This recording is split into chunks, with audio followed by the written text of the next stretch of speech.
یہ ویڈیو دیکھنے سے پہلے ویڈیو کو لائک کریں، دور ٹی وی چینل کو سبسکرائب کریں اور بیل آئیکن پہ کلک کریں۔ شکریہ۔ وَوَضَعْنَا عَنْكَ وِزْرَكَ، پھر آپ سے آپ کا بوجھ ہلکا کر دیا۔ وَوَضَعْنَا عَنْكَ وِزْرَكَ، ہم نے جو ہے آپ سے آپ کا بوجھ جو ہے وہ اتار دیا۔ اب یہ کیا کون سا بوجھ ہے؟ اچھا ان کے یہاں بھی دیکھا آپ نے ان کا، وہاں لکا بیچ میں تھا، یہاں وَوَضَعْنَا عَنْكَ وِزْرَكَ بیچ میں ان کا ہے، اور آگے وَرَفَعْنَا لَكَ ذکر، وہاں بھی لکا، تو گویا کہ نبی پاک صلی اللہ علیہ وسلم کو تینوں جگہ پہ بیچ میں لائے ہیں۔ یہ آپ کی عظمت کی وجہ سے، اور وہ عظمت وہی ختم نبوت کی شان جو آپ کو نصیب ہے، جو کسی پیغمبر کو نصیب نہیں ہے، اس مقام عظمت کی وجہ سے اللہ تبارک و تعالی اپنے انعام کو آپ کی عظمت کے ساتھ لا رہے ہیں۔ فَوَضَعْنَا عَنْكَ وِزْرَكَ، اور ہم نے جو ہے کہ آپ کا بوجھ نہیں اتار دیا آپ سے، الَّذِي أَنقَضَ ظَهْرَكَ، جس نے آپ کی کمر توڑ رکھی تھی، آپ کی کمر جس سے توڑ رکھی تھی، اس بوجھ کو ہم نے نہیں ہلکا کر دیا۔ اب یہ بوجھ کون سا بوجھ ہے؟ بعض مفسرین فرماتے ہیں اس بوجھ سے مراد جو ہے، اس بوجھ سے مراد وہ مباحات ہیں جو نبی کریم صلی اللہ علیہ وسلم نے جائز سمجھ کر کیے کہ مباح ہے، جائز ہے، لیکن آپ کا جو مقام عالی تھا اس کے اعتبار سے آپ کے شایان شان نہیں تھے، تو بعد میں آپ کو بڑا قلق اور افسوس ہوا کہ یار یہ میں نے کر دیا، یہ میرے شایان شان یہ نہیں تھا، یا اللہ کی عظمت کے جو کہ شایان شان نہیں تھا، میں اس جائز و مباح کا کام کو کیوں میں نے کیا۔ یہ آپ پر ایک بوجھ اور غم آپ پر طاری ہو گیا۔ ہوتا ہے نا بعض دفعہ ایک جائز کام بھی بندہ کر بیٹھتا ہے تو دل میں ملال رہتا ہے کہ یار یہ میں کیوں کیتا ہے، دل میں ملال اس کے رہتا ہے یار کاش میں نہ کرتا ہے۔ تو یہ جو غم اور بوجھ تھا جس کی وجہ سے آپ بہت غمزدہ رہتے تھے، کیونکہ اللہ تبارک و تعالیٰ کے آپ کا مقام اور اللہ کی آپ کے ساتھ ایک خاص رحمت و شفقت اور اللہ کی آپ کی منقبت، اب وہ جو غم آپ کے اوپر طاری تھا وہ غم اللہ نے دور کر دیا، اور آیات نازل فرما دی سورہ فتح کے اندر بھی کہ ہم نے آپ کی اس قسم کی ساری لغزشوں کو معاف کر دیا۔ لیغفر کا لفظ کہہ دیے،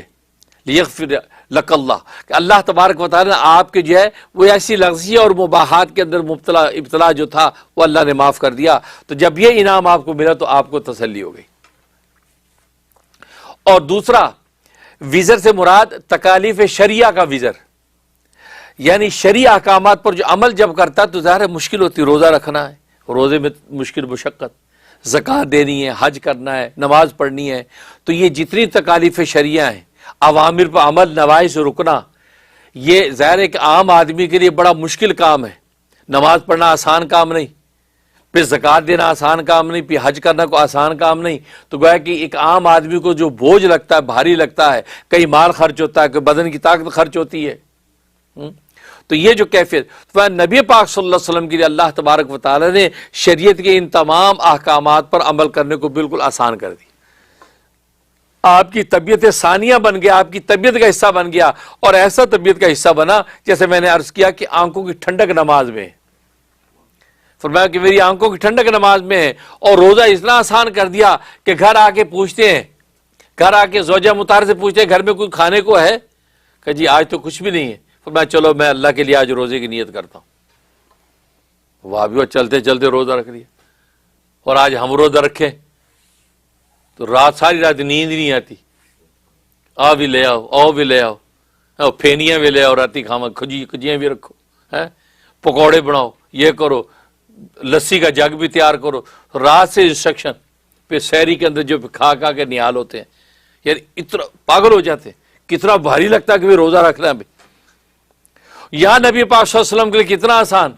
بھی کھانے کو کچھ ہے کہ جو کچھ بھی نہیں آج، تو اچھا چلو آج روزہ، اگر ہوتا تو پیش کر دیتا، آپ فرماتے یہ حالت۔ اور وہ خود فرماتے ہیں کہ مجھے اچھا لگتا ہے ایک دن کھاؤں تو شکر کروں، اور ایک دن نہ کھاؤں صبر کروں، ہے تو مجھے اچھا لگتا ہے۔ تو گویا کہ نبی پاک صلی اللہ علیہ وسلم کے روزہ اتنا آسان، صدقات و خیرات کتنے آسان کہ آپ کے لیے مال و دولت آ جاتی، آپ تقسیم کرنا شروع کر دیتے، تقسیم کر دیا، بانٹ دی۔ یہاں تک کہ اگر کچھ ترائم رہ گئے، مصلی امامت پر کھڑے ہیں، یاد ہے کہ اوہ کچھ درہم رہ گئے بٹے نہیں، جلدی سے صحابہ کو روکا، اندر چلے گئے، وہ لے کے اور فقراء میں تقسیم کر دی، اور نماز میں مشغول ہو گئے۔ کہا گیا کہ آپ نماز کے بعد تقسیم کر دیتے، اتنی کیا جلدی تھی؟ کہا کہ نہیں، پتہ نہیں اللہ تبارک و تعالیٰ کے ہاں میرا بلاوا آ جاتا اور اس حال میں جاتا کہ میرے جہاں صدقے کی رقم پڑی ہے گھر میں، تقسیم نہیں کی میں نے. تو گویا کہ آپ کے لیے صدقات اتنے آسان، 63 اونٹ آپ جو ہے وہ حج کے موقع پر ذبح کر رہے ہیں. تو کہنے کا مقصد یہ تکالیف شریعہ جو شرعی احکام جو ہیں وہ آپ کی طبیعت کا ایسا حصہ بن گئے کہ بلکہ نہ صرف یہ کہ آسان بلکہ آپ کو اس میں راحت محسوس، لذت محسوس ہوتی ہے، اس میں لذت محسوس ہوتی ہے. اسی بات کو صوفیہ کرام نے کہا کہ تکالیف شریعہ جو اٹھ جاتی ہیں،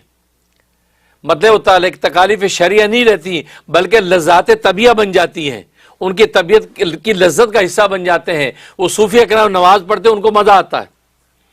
بلکہ ایسے ایسے صوفیہ کرام گزرے ہیں کہ جن کو اللہ نے جب وہ ولایت معرفت اور بصیرت کی آنکھ دے دی تو انہوں نے اپنی 30 سال کی نمازوں کا اعادہ کیا، دہرایا، یہ سوچ کے کہ یار آج تک جو 30 سال کی نمازیں پڑھی وہ تو بے توجہ سے بے دھیانی کے ساتھ پڑھی ہیں، ان میں تو وہ مزہ ہی نہیں تھا جو ان نمازوں میں، لہذا وہ نمازیں اللہ کے ہاں جائیں گی اور ہم اللہ کے ہاں پیش ہوئے اور وہ نمازیں قبول نہ ہوئی تو کیا جواب دیں گے. انہوں نے وہ 30 سال کی نمازوں کو دہرایا آج کی کیفیات کے ساتھ. اور ظاہر ہے کہ یہ 30 سال کی نمازیں دہرانا جو پڑھ چکی ہوں یہ آسان نہیں. یہ لذات طبیعہ جب تکالیف شریعہ بن جاتی ہیں تو پھر آپ کے لیے آسان ہو جاتی ہے. تو یہ جو صوفیہ کا قول ہے کہ تکالیف شریعہ اڑ جاتی ہیں، یہ مطلب یہ اس کی تکلیف نہیں رہتی بلکہ اس کی طبیعت کی لذت بن جاتی ہے. تو یہ وعدہ وزر. اور ایک وعدہ وزر سے مراد یہ ہے کہ مشرکین مکہ نے دعوت و تبلیغ کے حوالے سے جب آپ کی مخالفت کی اور آپ کو برا بھلا کہا اور آپ پر پتھر برسائے اور آپ پر جو ہے وہ اونٹ کی اوجڑیاں آپ کی گردن پر رکھی، جگہ جگہ مجنون اور ساحر کہا، اب ظاہر ہے کہ کوئی کم تکلیف نہیں. اور ایک سچا آدمی معصوم جو اللہ کا حکم لے کر آپ کو دے رہا ہے اور آپ ہی کا اس پہ نفع ہے تو اس کو ایسے تانے سے کتنی تکلیف ہوگی. ایک تو اپنی کو غرض ہو، پھر آپ پر تانا پڑے تو آپ پھر بھی برداشت کر جائیں گے، لیکن آپ کا کہ میں تیرے ہی بھلا چاہتا ہوں اور تو ہی مجھے تانے دے رہا ہے، میں تجھے جہنم کے آگ سے بجھانا چاہتا ہوں اور تو ہی مجھے سائر اور مجروح کہتا ہے، میں تجھے آخرت کا راستہ بتاتا ہوں تو ہی مجھے گمراہ کہتا ہے، میرے چاہنے والوں کو صابی کہتا ہے. تو یہ دکھ تو دوہرا ہو جاتا ہے. یہ جو دکھ تھا یہ آپ کو غم یہ جو لگ جاتا تھا آپ کو، تو اللہ تبارک و تعالی آپ کو تسلی دی کہ آپ اتنا اپنے اوپر غم نہ کریں کہ اپنے آپ کو ہلاک کر لیں، اپنے آپ کو ہلاک کر لیں. اور وہی ہوا کہ قرآن نے کہا کہ کیا آپ اپنے آپ کو اس صدمے اور غم میں ہلاک کر لیں گے کہ یہ ایمان نہیں لاتے؟ فرمایا کہ نہیں، بس آپ کا کام پیغام پہنچا دیں، بلغ ما انزل الیک، جو آپ کو بھیجا گیا ہے آپ اس کی تبلیغ کر دیں. بس جس فمن شاء منکم فلیؤمن، تم میں سے جو چاہے ایمان لے آئے اور جو چاہے کافر ہو جائے، اللہ کو اس سے کوئی نہیں، آپ اپنی بس بات پہنچائیں تو آپ کی طبیعت کا بوجھ ہلکا ہو گیا. ٹھیک. اور ایک اس کا مطلب یہ کہ جب یہ صدمہ آپ امت کا پیدا ہوتا تھا کہ امت کا کیا بنے گا، کیونکہ امت کے اندر بھی تو ایسے لوگ ہیں کہ جو گناہگار ہیں، جو خطا کار ہیں، جو اللہ تبارک و تعالی سے فرار ہیں، تو ان امتیوں کا کیا بنے گا. تو آپ کو کفار سے ہٹ کے اپنی امت کا غم کھاتا تھا، اپنی امت کے لیے پریشان ہوتے تھے. تو اللہ تبارک و تعالی نے یہ بوجھ کیسے دور کیا، آپ کو مقام شفاعت عطا فرما دیا کہ آپ فکر نہ کریں، امت جیسی بھی ہے، لنگڑی لولی مالی کچیلی، وہاں جب پہنچے گی وہاں آپ شفاعت کر کے جنت میں لے جائیے گا. آپ کو تسلی ہو گئی کہ بس ٹھیک ہے، چلو اتنے جیویں بھی لنگڑے لولے کوئی گل نہیں، اوتھے بخشوا لائیں. بلکہ یہاں جو اچھے چلیں گے، جو اللہ کے بندے بن کے جائیں گے، وہ اوروں کی بخشش کا بھی ذریعہ بنیں گے. اور فرمایا کہ جو رہ جائیں گے، نبی پاک صلی اللہ علیہ وسلم کو مقام شفاعت عطا فرما دیا کہ ایسے لوگوں کی آپ شفاعت کر لینا، یا وہاں مقام دے دی. صدقہ جاریہ ہے، ثواب کی نیت سے ویڈیو کو شیئر کیجیے. شکریہ.